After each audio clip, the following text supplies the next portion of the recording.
Why and how are we going to make networking your superpower? Well, people network for different reasons, as we've established. But when people are networking to get clients, which is particularly normal for small business owners, one of the biggest challenges they have is they're always looking and only looking for clients. Now that's okay. However, if we're only selling at everybody we meet, we have a win or a lose dynamic with every conversation.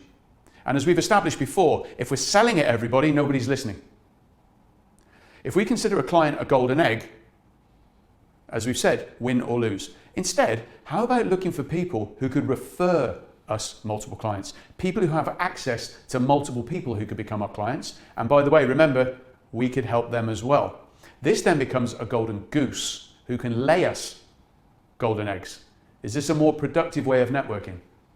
Also, it's much easier because now we're going networking with a view to helping somebody else succeed as well as ourselves. And I don't know about you, but I find that a much more comfortable conversation than just selling myself. In the process of networking, we'll see later on, is you can actually develop these opportunities to find clients without selling.